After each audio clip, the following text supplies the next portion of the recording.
ಆತ್ಮೀಯ H16 news ಅರ್ಥಾತ್ ಹೇ ಸೀತಾರಾಮಗೆ ಸ್ವಾಗತ. ನಾನು ನಿಮ್ಮವ MI ಅಥವಾ ಮಲ್ಲಪ್ಪ ಜೋತಾವಾರ್. ಆದ್ಮೇಲೆ ಈಗ ತಾವು ದಿನ ಸುದ್ದಿಗಳನ್ನು ಅದರ ಜೊತೆಗೆ ವಿಶೇಷತೆಗಳನ್ನ ನೋಡ್ತಾ ಹೋಗಿ ವಿಶೇಷ ಈ ಮೊದಲನೇ ಸುದ್ದಿಯನ್ನು ನೋಡಿ.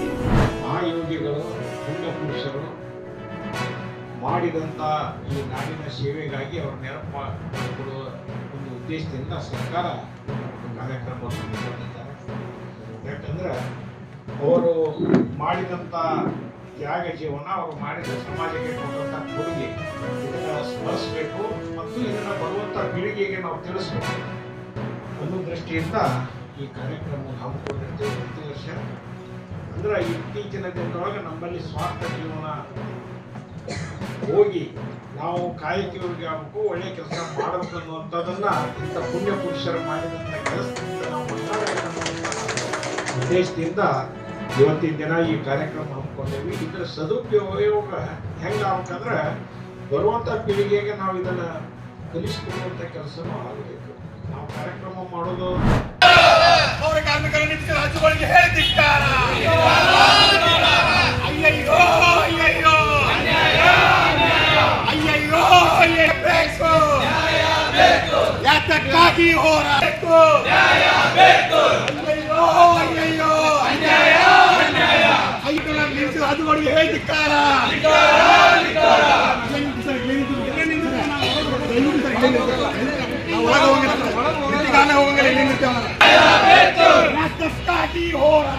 ನ್ಯಾಯಕ್ಕಾಗಿ ಹೋರಾಟ, ನ್ಯಾಯಕ್ಕಾಗಿ ಹೋರಾಟ, ಎಲ್ಲವರೆಗೆ ಹೋರಾಟ, ಅಯ್ಯಯ್ಯೋ ಅಯ್ಯಯ್ಯೋ ಅನ್ಯಾಯ ಅನ್ಯಾಯ, ಅಯ್ಯಯ್ಯೋ ಅಯ್ಯಯ್ಯೋ ಅನ್ಯಾಯ ಅನ್ಯಾಯ, ಬೇಕೇ ಬೇಕು ನ್ಯಾಯ ಬೇಕು, ಬೇಕೇ ಬೇಕು ನ್ಯಾಯಕ್ಕಾಗಿ ಹೋರಾಟ. ಪೌರ ಕಾರ್ಮಿಕರಿಗೆ ರಾಜ್ಯಗಳಿಗೆ ಹೇಳಿದ್ದಾರೆ.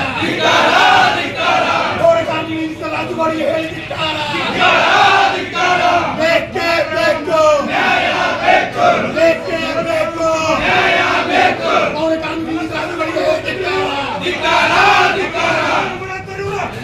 ಪೌರ ಕಾರ್ಮಿಕರಿಗೆ ರಾಜ್ಯಗಳಿಗೆ ಹೇಳಿದ್ದಾರೆ. ಪೌರ ಕಾರ್ಮಿಕರಿಗೆ ರಾಜ್ಯಗಳಿಗೆ ಹೇಳಿದ್ದಾರೆ. ಚಿರತೆ ಹಾವಳಿ ಅಂತೇಳಿ ಬಂದು ಸಹಸ ಒಂದು ತಿಂಗಳಾಯ್ತು. ಎಲ್ಲರಿಗೂ ಜನಕ್ಕೆ ಭಯ ಹುಟ್ಟಿಸೈತಿ. ಇವತ್ತ ಮುಂಜಾನೆ 10:10 ಸುಮಾರು ನಮ್ಮ ನಿಂಗಪ್ಪ ಎಬ್ಸೂರು ಅನ್ನೋರಿಗೆ ಭೇಟಿಯಾಗೈತಿ. ಆದರೂ ಅವರ ಅರಣ್ಯ ಸಿಬ್ಬಂದಿಗೆ ಹೇಳ್ಯಾರ, ಅವರು ಸಹಸ ಪ್ರಯತ್ನ ಮಾಡ್ತಾ ಇದ್ದಾರೆ. ಇನ್ನೂವರೆಗೂ ಚಿರತೆ ಸಿಕ್ಕಿಲ್ಲ. ಇವತ್ತು ಏಕಾಏಕಿ ಮಧ್ಯಾಹ್ನ ನಮ್ಮ ಕಾಮಗಟ್ಟಿ ಗ್ರಾಮದ ಮಾದೇವಪ್ಪ ಮಾಳಣ್ಣವ್ರ ಆಕಳ ಮ್ಯಾಗ ದಾಳಿ ಮಾಡಿತ್ತು. ಆ ಯಾವುದೋ ಪರಿಸ್ಥಿತಿಯಲ್ಲಿ ಏನೋ ಆಗಿ ಮತ್ತೆ ಬಿಟ್ಟು ಹೋಗೈತಿ. ನಮ್ಮ ಈ ಅರಣ್ಯ ಇಲಾಖೆದವ್ರು ಎಷ್ಟು ಸತತ ಭಾಳ ಪ್ರಯತ್ನ ಮಾಡಿದ್ರು ಅವ್ರಿಗೆ ಸಿಕ್ಕಿಲ್ಲ. ಈಗ ಆಕಳದ ನಮಗ ಭಾಳ ನುಕ್ಸಾನ ಆಗೈತಿ. ನಮಗ ಅದ ಆಕಳದ ನುಕ್ಸಾನ ಕೊಡಬೇಕು.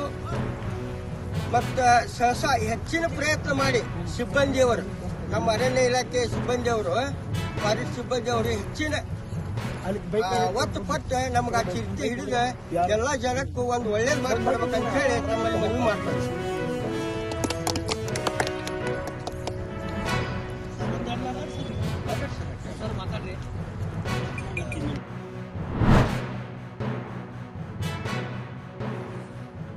ಇಂದು ಬೆಳಗ್ಗೆಯಿಂದ ಒಬ್ಬ ರಾಜ್ಯದ ಹಿರಿಯ IPS ಅಧಿಕಾರಿ DGP ಅವರ ಮತ್ತು ಅಸಭ್ಯವಾಗಿರ್ತಕ್ಕಂಥ ಸರ್ಕಾರಿ ಕಚೇರಿಯಲ್ಲಿ ನಡೆದಿರ್ತಕ್ಕಂಥ ವಿಡಿಯೋ ತುಣುಕುಗಳು ಮಾಧ್ಯಮದಲ್ಲಿ ಮತ್ತು ಸಾಮಾಜಿಕ ಜಾಲತಾಣದಲ್ಲಿ ಹರಿದಾಡ್ತಾ ಇದ್ದವು.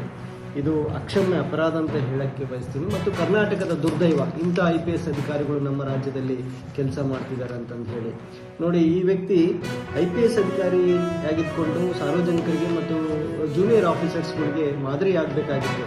ಆದರೆ ಸಮವಸ್ತ್ರದಲ್ಲಿ ಇನ್ನೂ ಹೆಚ್ಚಾಗಿ ನಮ್ಮ ದೇಶದ ಹೆಮ್ಮೆಯ ತ್ರಿವರ್ಣ ಧ್ವಜದ ಮುಂದೆ, ಸರ್ಕಾರಿ ಕಚೇರಿಯಲ್ಲಿ ಸಮವಸ್ತ್ರದಲ್ಲಿ ಮತ್ತು ಪೊಲೀಸ್ ಧ್ವಜದ ಮುಂದೆ ಇವೆಲ್ಲವಕ್ಕೂ ಅವಮಾನ ಮಾಡಿ ಈ ರೀತಿ ದುರ್ವರ್ತನೆ ಮತ್ತು ಮಿಸ್ಯೂಸ್ ಮಾಡಿಕೊಂಡಿರೋದು ಬೆಳಕಿಗೆ ಬಂದಿದೆ. ರಾಜ್ಯ ಸರ್ಕಾರ ಕೂಡಲೇ ಇಂಥ ಒಬ್ಬ ಅಯೋಗ್ಯ ಅಧಿಕಾರಿಗಳ ಮೇಲೆ ಸೂಕ್ತ ಕ್ರಮ ಕೈಗೊಳ್ಳಬೇಕು ಅಂತ ಹೇಳಿ ಸಾರ್ವಜನಿಕ ಹಿತಾಸಕ್ತಿಯಿಂದ ನಾನು ಹೇಳಲಿಕ್ಕೆ ಬಯಸ್ತೀನಿ. ಮತ್ತು ಈ ಘಟನೆ ಎಲ್ಲಿ ನಡೀತು, ಯಾವಾಗ ನಡೀತು, ಯಾರು ವಿಡಿಯೋ ಮಾಡಿದ್ದು, ಇದ್ರ ಬಗ್ಗೆ ಕೂಡ ಸಂಪೂರ್ಣವಾದ ಒಂದು ತನಿಖೆ ಆಗಬೇಕು.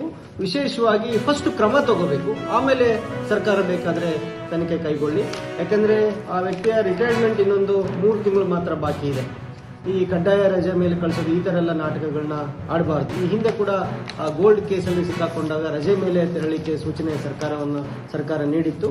ಹೀಗೆ ಇದು ಒಂದು ಗಂಭೀರ ಪ್ರಕರಣ ಅಂತ ಹೇಳಿ ಬಯಸಿ ಮತ್ತು ಇದನ್ನು ಭಾಳ ಗಂಭೀರವಾಗಿ ತಗೊಂಡು ಈಗಾಗಲೇ ನಾನು ದೂರು ಮುಖ್ಯಮಂತ್ರಿಗಳಿಗೆ ಇಮೇಲ್ ಮೂಲಕ ಮತ್ತು ಗೃಹ ಮಂತ್ರಿಗಳಿಗೆ ಇಮೇಲ್ ಮೂಲಕ ಮತ್ತು ಕೇಂದ್ರ ಸರ್ಕಾರ ಕೂಡ ನಾನು ದೂರನ್ನು ಸಲ್ಲಿಸಿದ್ದೀನಿ ಸಾರ್ವಜನಿಕ ಹಿತಾಸಕ್ತಿಯಿಂದ. ಹಾಗಾಗಿ ಇದು ಇಮಿಡಿಯೇಟ್ ಆಗಿ ಆ್ಯಕ್ಷನ್ ಆಗಬೇಕು ಅಂತ ಹೇಳಿ ನಾನು ಆಗ್ರಹ ಮಾಡ್ತೀನಿ. ಈ 1 ವರ್ಷದ ಹಿಂದೆ ನನ್ನ ಹತ್ರ ಕೆಲವರು ನೊಂದ ಮಹಿಳೆಯರು ಮತ್ತು ಅವ್ರ ಜೊತೆ ಯಾರ್ಯಾರು ಬಂದಿದ್ರು, ನೆನಪಿಲ್ಲ ನನಗೆ. ಬಂದಾಗ ಅಂದರೆ ವಿಡಿಯೋ ಎಲ್ಲ ತೋರಿಸಿರ್ಲಿಲ್ಲ, ವಿಷಯ ಹೇಳಿದ್ರಿಂದ ನನಗೆ ಅನ್ಯಾಯ ಆಗಿದೆ ಕೆಲವೊಂದು IPS ಅಧಿಕಾರಿಗಳಿಂದ ಅಂತ ಹೇಳಿದರು. ನಾನು ಮುಖ್ಯಮಂತ್ರಿಗಳು ಭೇಟಿಯಾಗಿ ಮತ್ತು DGIG ಭೇಟಿಯಾಗಿ ಅಥವಾ ಗೃಹ ಮಂತ್ರಿಗಳು ಭೇಟಿಯಾಗಿ ಅಂತೇಳಿ ಅವ್ರ ಅಡ್ರೆಸ್ ಕೊಟ್ಟು ಮೊಬೈಲ್ ನಂಬರ್ ಎಲ್ಲ ಕೊಟ್ಟು ಸಂಪರ್ಕ ಮಾಡಿ ಅಂತ ಹೇಳಿ ಕಳಿಸಿದೆ. ಅದಾದ ನಂತರ ಅವರು ನನ್ನ ಹತ್ರ ಬರಲಿಲ್ಲ ಮತ್ತು ವಿಡಿಯೋ ಕೂಡ ತೋರಿಸಿರಲಿಲ್ಲ. ಇವತ್ತು ಬೆಳಿಗ್ಗೆನೇ ನಾನು ಸಾಮಾಜಿಕ ಜಾಲತಾಣದಲ್ಲಿ ನೋಡಿಬಿಟ್ಟು ಈಗ ಮಾತ್ರ ಪ್ರಕ್ರಿಯೆ ಕೊಡ್ತೀನಿ. ತಾವೆಲ್ಲ ಇಲ್ಲಿವರೆಗೆ ಸುದ್ದಿಗಳನ್ನು ನೋಡಿದಿರಿ, ಜೊತೆಗೆ ವಿಶೇಷ ಘಟನೆಗಳನ್ನು ಸಹ ನೋಡಿದಿರಿ. ಅದು ನಿಮ್ಗೇನು ಅನ್ನಿಸ್ತು? ನಿಮಗೆ ಲೈಕ್ ಮಾಡಿರಿ, ಶೇರ್ ಮಾಡಿರಿ, ಕಾಮೆಂಟ್ ಮಾಡಿರಿ, ಜೊತೆಗೆ ಸಬ್ಸ್ಕ್ರೈಬ್ ನಿಲ್ಲಿಸ್ಬೇಡ್ರಿ. H16 ನ್ಯೂಸ್ ಅರ್ಥಾತ್ ಸಿದ್ದರಾಮಯ್ಯ ಸತ್ಯದ ಕೈಗಳಲ್ಲಿ ವಂದನೆಗಳು.